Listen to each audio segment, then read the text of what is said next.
Fue un proyecto en el que aprendí muchísimo y eso es algo que uno siempre agradece. Y fue un proyecto que se pudo materializar como tenía que materializarse gracias a que hubo un apoyo importante de Fundación Telefónica que permitió que eso se hiciera. Ese es un tema importante, no siempre hay recursos para hacer lo que uno quiere. Es decir, la cantidad de exposiciones que se me han quedado en el tintero. O sea, yo me pasé 2 años preparando una retrospectiva de Emilio Rodríguez Larraín y cuando ya estaba prácticamente en marcha, el auspiciador se retiró y nos quedamos colgados. Y esa era una de las exposiciones que yo había dicho que quería hacer cuando entré al museo. Cuando yo entré al museo yo tenía programadas 4 exposiciones: Son Piqueras, Rodríguez Larraín y Guzmán. Quería hacer los emigrados, quería ser esos artistas de esa generación que habían... Y no lo logré porque no conseguí convencer en ese momento. Era muy difícil en esa época. Para empezar, el museo tampoco tenía un espacio ganado en el empresariado. Fue parte de un proceso convencerlos de que se podían hacer cosas de interés ahí. Pero no siempre se consigue el dinero para hacer lo que uno quiere. Y es muy difícil. Ahora, otros proyectos, una muestra chica como la de Sebastián Rodríguez, también es otra muestra en la que me sentí muy contenta de poder hacer, porque es una muestra en la que yo creo muchísimo. La muestra que tuve la oportunidad de hacer en la American Society en Nueva York sobre costumbrismo, es una muestra que también es una muestra que es una muestra de gabinete, es una muestra de investigador. Es lo que más me interesa hacer, no siempre uno lo puede hacer. Si se llegara a hacer la de Quique Castro, es complicada porque hay que mover cuadros que, además no es que valgan mucho, sino que tienen una importancia simbólica muy grande en sus respectivos países. Es algo que yo creo que... Pero quizás la muestra que... Pero no siempre las muestras... O sea, no siempre la forma de materializar una obsesión personal es una muestra. Por ejemplo, yo me imagino... Si bien me encantaría hacer una exposición de Lazo, yo me encantaría que todos puedan ver todos los lazos que yo he visto y me gustaría verlos todos juntos. En realidad no es una muestra que me muero de ganas de hacer, porque es una muestra fácil. Yo sé dónde están todos los cuadros están en una parte del museo. Me parece que es una muestra necesaria, pero no es una... Como exposición dudo mucho que pudiera ser algo muy interesante más allá de mostrar lo que ya de por sí es interesante. Más me interesa producir un libro sobre el arte. Y esa es otra cosa. ¿Sí? Uno... me pasaba mucho también al comienzo. Uno trata a veces las exposiciones como si fueran publicaciones. Y hay una enorme diferencia entre si son 2 vehículos distintos. Y aprender a manejar cada uno y darles es todo un aprendizaje. Yo creo que es parte del proceso. Creo que una de las cosas que más tiempo me tomó realmente notar, ¿no? Y creo que ISCO finalmente ha sido otro proyecto que porque todo eso redunda a favor de una teoría que yo tengo, sobre el cual estoy tratando de escribir un ensayo, que la historia del arte del siglo XX que más me interesa personalmente es una historia del arte fundamentalmente sobre papel, o sobre otros soportes que no son la pintura. Y creo en eso. O sea, yo creo que hay una historia subterránea del arte peruano del siglo XX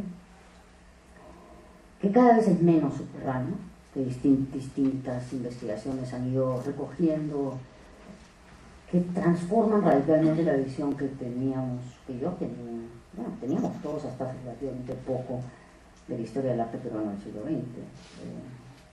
O sea, el canon que Lauer de cierta manera consolida.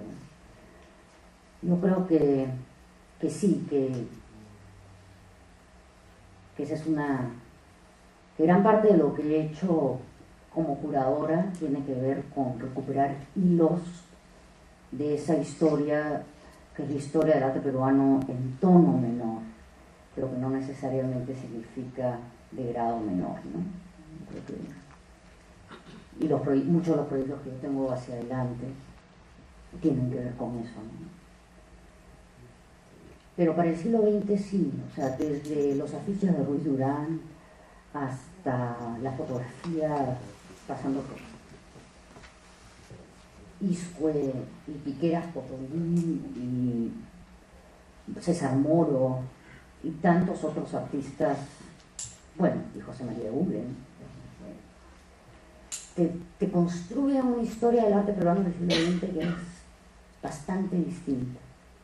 Y mira, y ahí incluso te pondría María Elena Flores, el burilador de mates, es decir, hay toda una posibilidad de mirar en el arte peruano que sí me satisface decir que en algo creo que desde el museo hemos contribuido a ampliar y a transformar, es decir, poder ver que hay cosas que vale la pena, en las que vale la pena centrar la mirada, que son distintas a lo que tenemos como idea recibida de lo que es importante, ¿no? Yo creo que cada generación, cada curador va trayendo y aportando cosas nuevas. Yo creo que esa es parte del proceso, ¿no? ¿Hay alguna otra pregunta? Bueno, si no, quería hacerte yo una. ¿Sí? Ya yendo un poco al plano institucional, o sea, teniendo en cuenta que en Lima no existe un museo de arte contemporáneo que es un museo de arte contemporáneo que está en construcción hace ya algunos años, no existe un museo de arte latinoamericano. ¿Cuál es el objetivo o el impacto que tendrá el museo, el MALI, cuando esté reabierto o cuando esté trabajando completamente en todas sus funciones? Buena pregunta, no sé.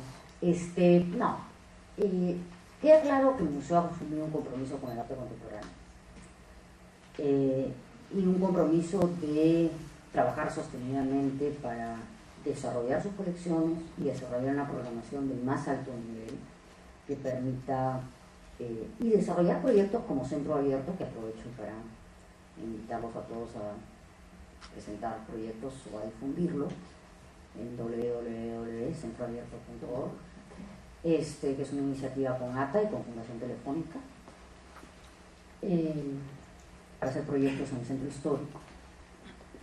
Digamos, hay un trabajo que se viene haciendo, va a continuar en el campo contemporáneo, no es obviamente lo único que el museo hace, es algo que ha concitado mucho interés, que ha concitado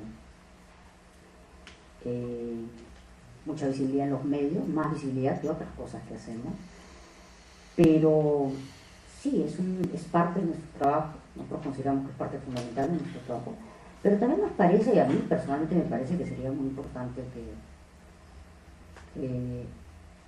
que se sumaran más instituciones. Es decir, nosotros nos interesa que el Museo de Arte Contemporáneo de Barranco se construya, se concluya, abra sus puertas. Yo personalmente tengo el mayor interés de que eso pase y que otras iniciativas en ese sentido prosperen, porque en este caso más es más. Y yo creo que además de simplemente tener más espacios, lo cual es de por sí bueno, hay una diversificación, una potencial diversificación de miradas que me parece sano también. Yo creo que es importante, o sea, no puede caberle a una sola institución toda la responsabilidad sobre algo tan vasto como la producción artística en el país y en América Latina en lo que respecta al tema contemporáneo. Yo creo que es importantísimo que se multipliquen los esfuerzos y que se diversifiquen las opciones. Eso es parte de lo que estamos haciendo, pero de que al museo le toca fortalecer su trabajo en el campo contemporáneo, estamos convencidos. Es algo que venimos haciendo. Yo creo que el trabajo que está haciendo Tatiana Cuevas es ejemplar. Se verá también con la reapertura de muchas buenas exposiciones que tenemos programadas.